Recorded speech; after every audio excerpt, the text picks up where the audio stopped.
ஆண்டவராகிய இயேசு கிறிஸ்துவின் நாமத்தில் உங்கள் யாவருக்கும் என்னுடைய அன்பான வாழ்த்துக்கள். இந்த நாளின் தியானத்தின் தலைப்பு கடவுள் சிரிப்பார். God laughs. வாசிக்க வேண்டிய பகுதி வெளிப்படுத்துதல் 2 அத்தியாயம் 8 முதல் 11.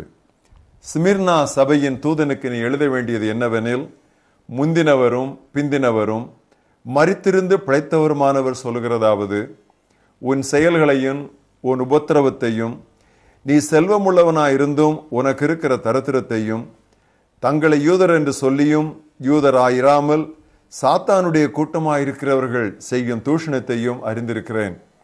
நீ படப்போகிற பாடுகளை குறித்து எவ்வளவும் பயப்படாதே. இதோ நீங்கள் சோதிக்கப்படும் பொருட்டாக பிசாசானவன் உங்களில் சிலரை காவலில் போடுவான். 10 நாள் உபத்திரவப்படுவீர்கள். ஆகிலும் நீ மரண பரியந்தம் உண்மையாயிரு, அப்பொழுது ஜீவ கிரீடத்தை உனக்கு தருவேன். ஆவியானவர் சபைகளுக்கு சொல்லுகிறதை காதுள்ளவன் கேட்க கடவன். ஜெயம் கொள்ளுகிறவன் 2ஆம் மரணத்தினால் சேதப்படுவதில்லை என்று எழுது. அப்படியே 3 அத்தியாயம் 7 வசனம் முதல் 13 வரை. பிலதெல்பியா சபையின் தூதனுக்கு நீ எழுத வேண்டியது என்னவெனில், பரிசுத்தம் உள்ளவரும் சத்தியமுள்ளவரும் தாவீதின் திறவுகோலை உடையவரும் ஒருவரும் பூட்டக்கூடாதபடிக்கு திறக்கிறவரும் ஒருவரும் திறக்கக்கூடாதபடிக்கு பூட்டுகிறவருமாயிருக்கிறவர் சொல்லுகிறதாவது, உன் கிரியைகளை அறிந்திருக்கிறேன். உனக்கு கொஞ்சம் பலம் இருந்தும் நீ என் நாமத்தை மறுதலியாமல் என் வசனத்தை கை கொண்டபடியினாலே இதோ திறந்த வாசலை உனக்கு முன்பாக வைத்திருக்கிறேன், அதை ஒருவனும் பூட்ட மாட்டான். இதோ யூதர் அல்லாதிருந்தும் தங்களை யூதர் என்று பொய் சொல்லுகிறவர்களாகிய சாத்தானுடைய கூட்டத்தாரில் சிலரை உனக்கு கொடுப்பேன். இதோ அவர்கள் உன் பாதங்களுக்கு முன்பாக வந்து பணிந்து நான் உன்மேல் அன்பாயிருக்கிறதை அறிந்து கொள்ளும்படி செய்வேன். என் பொறுமையை குறித்து சொல்லிய வசனத்தை நீ காத்து கொண்டபடியினால் பூமியில் குடியிருக்கிறவர்களை சோதிக்கும்படியாக பூச்சக்கரத்தின் மேலெங்கும் வரப்போகிற சோதனை காலத்திற்கு தப்பும்படி நானும் உன்னை காப்பேன். இதோ சீக்கிரமாய் வருகிறேன். ஒருவனும் உன் கிரீடத்தை எடுத்து கொள்ளாதபடிக்கு உனக்குள்ளதை பற்றி கொண்டிரு. ஜெயம் கொள்ளுகிறவன் எவனோ அவனை என் தேவனுடைய ஆலயத்திலே தூணாக்குவேன், அது நின்று அவன் ஒரு காலம் நீங்குவதில்லை.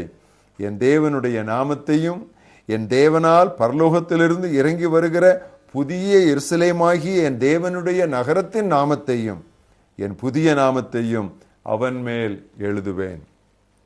இன்றைய மனப்பாட வசனம் அப்போஸ்தலர் 18:9-10.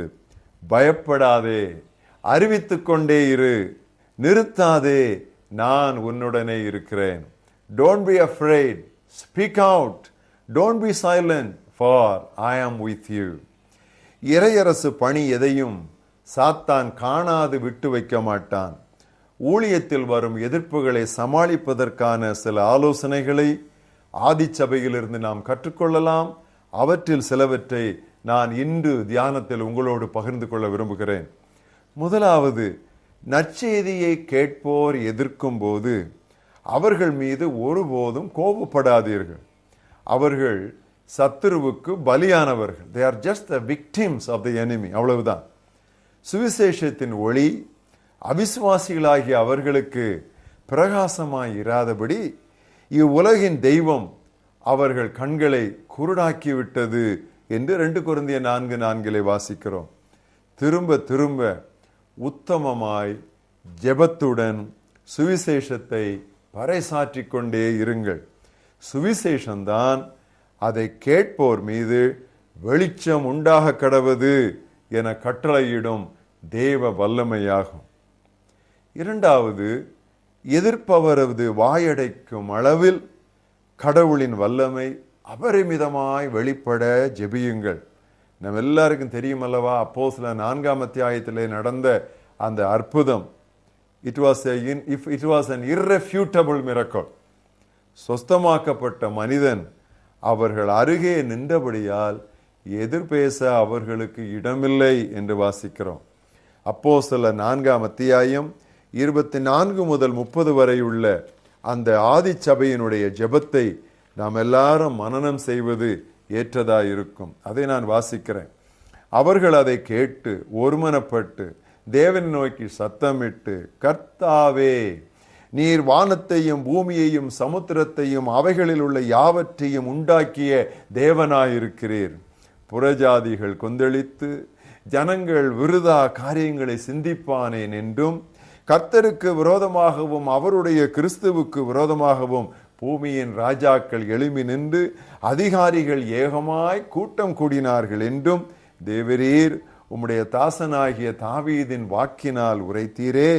அந்தப்படி உம்முடைய கரமும் உம்முடைய ஆலோசனையும் முன்குறித்தவைகள் யாவையும் செய்யும்படி ஏரோதும் பொந்தியு பிலாத்தும் புறஜாதிகளோடும் இஸ்ரவேல் ஜனங்களோடும் கூட நீர் அபிஷேகம் பண்ணின உம்முடைய பரிசுத்த பிள்ளையாகிய இயேசுவுக்கு விரோதமாய் மெய்யாகவே கூட்டம் கூடினார்கள்.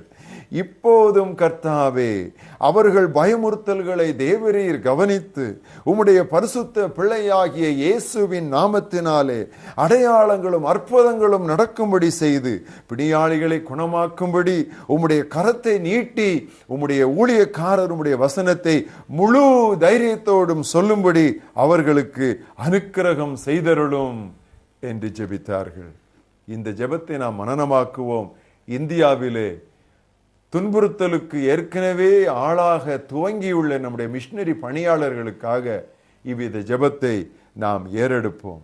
வெள்ளம் போல சத்துரு வரும்பொழுது அவனுக்கு விரோதமாக, அவனுக்கு எதிராக பரிசுத்த ஆவியானவர் போர்க்கொடி உயர்த்தி கடவுளுடைய சேனை புதிய இடங்களை பிடிக்கும்படி அதை நடத்தி செல்லுவார். மூன்றாவதாக, சுவிசேஷத்தை பிரசங்கிக்க உங்களுக்கு அதிகாரம் எங்கிருந்து கிடைத்துள்ளது என்பதை உங்களுக்கே நீங்கள் அடிக்கடி நினைவுபடுத்திக் கொள்ள வேண்டும்.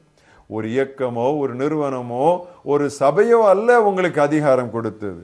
இதோ இயேசு கிறிஸ்துவின் திருவாக்கு, விண்ணிலும் மண்ணிலும் எல்லா அதிகாரமும் எனக்கு அருளப்பட்டிருக்கிறது, ஆகையால் புறப்பட்டு போங்கள். அவர் நிறுத்த சொன்னால் ஒழிய நாம் நிறுத்தவோ திரும்பி வரவோ மாட்டோம். கிறிஸ்துவின் நற்செய்தியை பரப்ப கூடாதென்று அன்றைய தலைவர்கள் அப்போஸ்தலரிடத்திலே கண்டிப்பாய் கூறிய போது அவர்கள் கொடுத்த பதில் உங்களுக்கு நினைவிருக்கிறதா?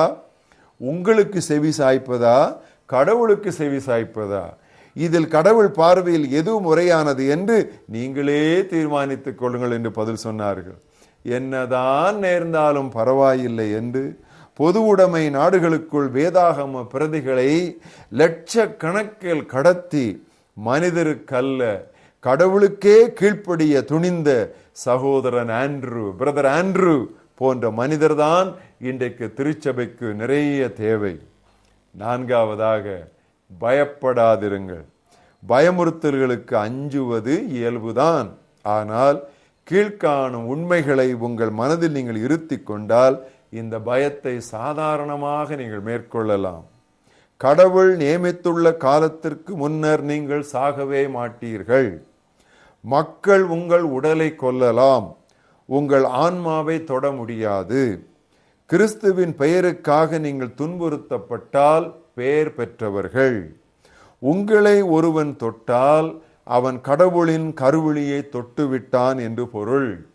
இறையரசிற்காய் நீங்கள் உயிர்விட நேர்ந்தால் உங்கள் குடும்பத்தை கவனித்துக் கொள்ள வேண்டியது உங்கள் விண்ணக தந்தையின் பொறுப்பு. நீங்கள் படும் எல்லா பாடுகளுக்கும் பரலோகில் உங்களுக்கு பரிசுகள் காத்திருக்கின்றன. எப்படி? துன்புறுத்தப்பட்ட சீடரை மகிழ்ச்சி பெருக்கில் நடனமாட செய்தது இந்த நினைவுகளே.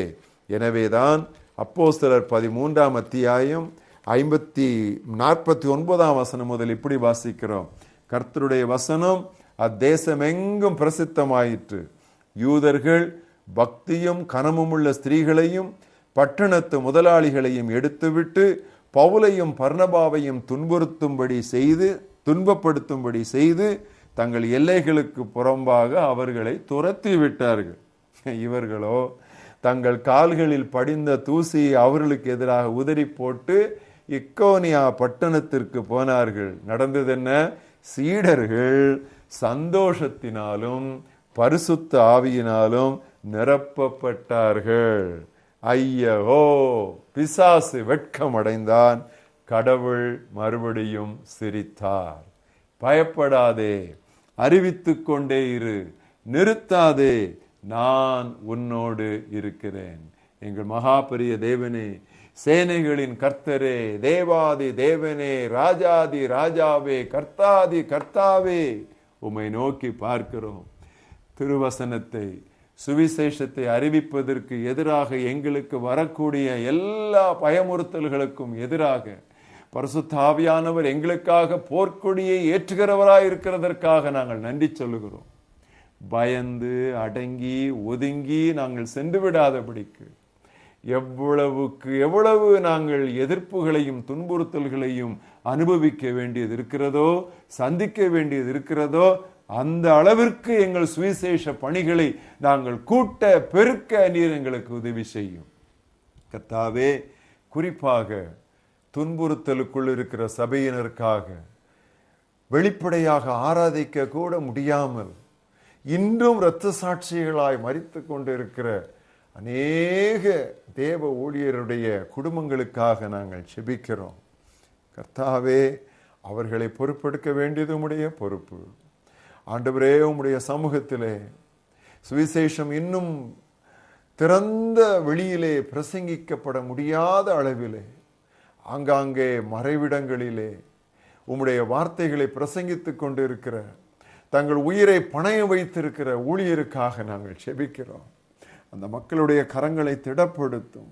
எதிர்பேச முடியாத அளவிற்கு திருவல்லமை, தேவ வல்லமை, இறைவன்மை அவர்கள் மூலமாக வெளிப்படட்டும். ஆண்டவரே கர்த்தாவே, எங்கள் தலைமுறையில் பாரதமெங்கும், இந்த நிலமெங்கும், இந்த நானிலமெங்கும், இந்த உலகமெங்கும், எல்லா இடங்களிலும் சுவிசேஷ நற்செய்தி விதைகள் ஏராளமாய் தாராளமாய் பெருக்கமாய் விதைக்கப்படட்டும். சத்துருவுக்கு எதிராக நாங்கள் அணிவகுத்து வருகிறோம். கர்த்தர் எங்களுடைய கரங்களையும் கால்களையும் எங்களுடைய உதடுகளையும் இன்னும் நீர் பலப்படுத்த வேண்டும் என்று நாங்கள் செபிக்கிறோம். துதிகன மகிமையெல்லாம் நீர் எடுத்துக்கொள்ளும். ஏனென்றால் ராஜ்யமும் வல்லமையும் மகிமையும் உமக்கே உரியது. இயேசு கிறிஸ்துவின் நாமத்தில் ஜெபம் கேளும் எங்கள் ஜீவனுள்ள பிதாவே, ஆமென்.